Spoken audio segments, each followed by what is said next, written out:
With mint strings, and today I have a Washburn.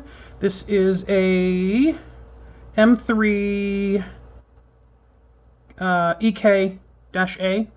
Has electronics, and strings are all the way loosened because it has a sinking top. The brace is broken on this. It's not broken. It's split away from or come off the top, so this is sunk in here a little bit. So, but anyway, I wanted to put this back together for this video because this is the original pickguard that was on there. Your typical mounting hardware here goes here, and then it was screwed into here, and it was sitting sort of like this. So, what I decided to do, because somebody requested a pickguard for their mandolin, is I made a nice rosewood one. Now, this one's not finished yet. This is just the first. And I'll be doing some inlay in this and I'll finish it. But I want to show you why mine are different. I like the way that I design these because they don't need any hardware. And even though this has the hole up here, that's going to be covered, and the hole over there on the side, that can either stay, or you can plug it with a little bit of wood, or just leave it. Nobody's going to see it. But here's why I like these. One, no holes. It's going to sit on the top just like this, and I'll show you how. So it'll have two mount points. I'm debating whether or not to put a third here. I don't think it's going to need it, and here's why. So I have my raised pieces here. They are, and I measured them specifically for this mandolin. Your mandolin may be different, and we can make the correct height for yours. This is approximately ½ inch tall, so that I want it to sit exactly the way the original was, or close to it. So once it's in place, it's going to sit just like this. I just haven't decided if I want to put it further up here or cover the bridge a little bit.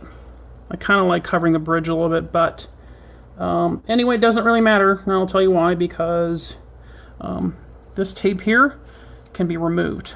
So typically on these, you either have a screw here, or you have, which I hate, I hate that they do this, the pins that go in here, or screws. You screw it in that way, so it's permanent. But the way I do it, and this is the way I do my armrests and my other pickguards as an option, is I use this really cool special tape.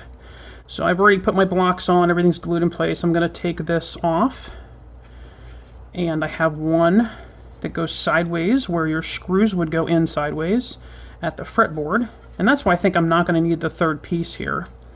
And then this one down the bottom. So what I'm going to do is just line it up here. I think I'll cover the bridge ever so slightly. I'm going to push this right up against the bridge here. Drop it down. I think I'll move this up a little bit.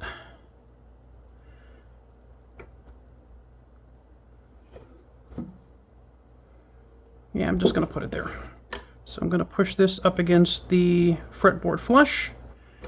Push down, tap down, all done. Not going to come off. It's on there good. Like, you can push and pull.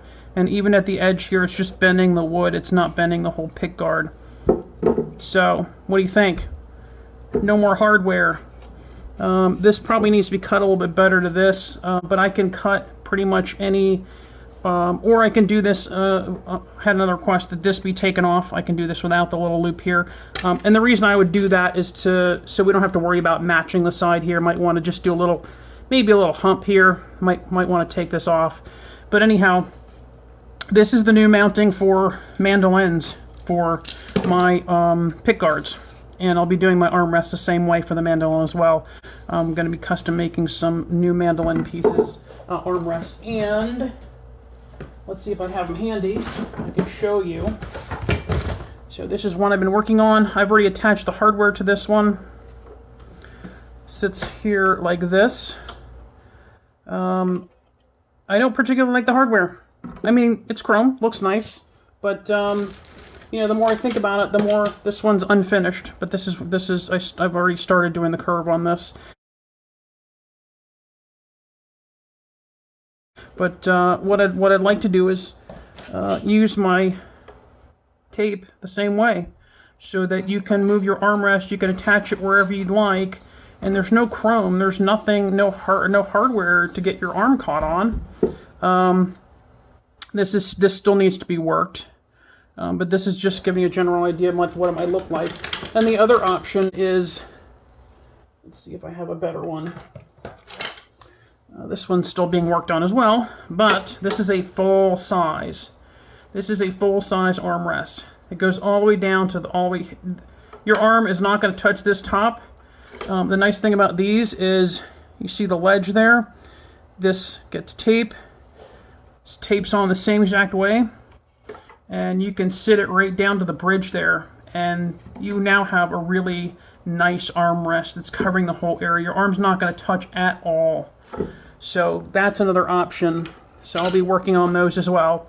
But anyhow, there's the new pickguard for the mandolin.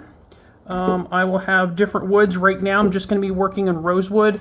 Ebony is very difficult to work with, and I'm not able to get anything decent. But what I can do is I have a lot of really beautiful exotic wood. I can do a rosewood pickguard with inlay. Mother of pearl, I have abalone. I also have exotic woods, so I can do an exotic wood overlay.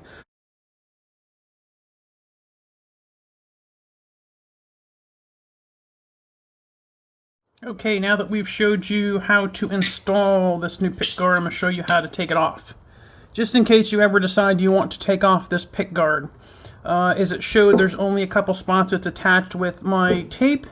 Best thing to do is a toothpick, because a toothpick is not going to hurt your finish. So what you want to do is turn it sideways. See if I can get some light here. Let's see, flashlight. So you can see right there is the little piece of wood that holds the pickguard off the top. So what you're going to do is just take your toothpick, put it between the piece right here and the tape, not the top. So the top, the tape, and then this wood piece here. So you're going to put it between the tape and the wood piece, and just push your toothpick through and pull. Slowly. Can you see that? Slowly. And now you can see where the tape is still attached. Just pull that. Now that that's up, turn my flashlight off. Now it's easy to pull off. So what you're going to do is pull this way, and then pull this way. Okay, that's all you got to do. And this tape comes off pretty easy. Actually, you can't even really see the tape, but you can pull the tape, and as you can see, it's a stretchy, just like my armrest. It's the same stuff I use on my armrest. Just pull this off, and if you've ordered extra, actually I'm not sure, I might actually put extra in my kits. Just pull this off, and it comes off just like you would the 3M tape on the wall, where you pull down, just pull sideways, and it comes right up in one piece, all gone. And just roll it up. Says you can reuse it again, but I wouldn't. So anyhow, that's the pickguard. That's how you take it off. And while I have you here, I'm going to show you the... Just got to bring it over. I'm going to show you the overlays that we can do. So if you want a custom made, I can do this with inlays, and I'll show you some inlays once I get them done. But if you don't like the rosewood, and let's say you have a maple top and you want to match, I can do an overlay. So the pickguard itself will be made out of rosewood or some other wood, and then I can do an overlay. And actually a basswood would probably be nicer, because basswood's even lighter. But I could do maple. I have some darker woods. Look at the flame on that. Isn't that cool? This is mahogany. That was my wolf that I added to one of my pickguards. I believe this is Santos rosewood. Really nice green on that. Some more mahogany, quilted. Have some really nice burl. Burl would be a really nice, nice piece to put on that. Some more flame. I don't know what that wood is. I'm not really up on all the woods, especially the exotics, so forgive me for that. Here's, I believe that's Madagascar ebony. This is some regular flamed, some flamed maple, flamed ebony, but it is not usable for this. I'd have to soak it, and I don't think I'm going to do that. I think I'll just use it for small pieces. And even zebra wood, have zebra wood. Another nice flame piece. So I can do an overlay, and basically what that is I'm going to glue this the veneer over the pickguard. And then instead of, you can see, I don't know if you can see, but I beveled this outward this way.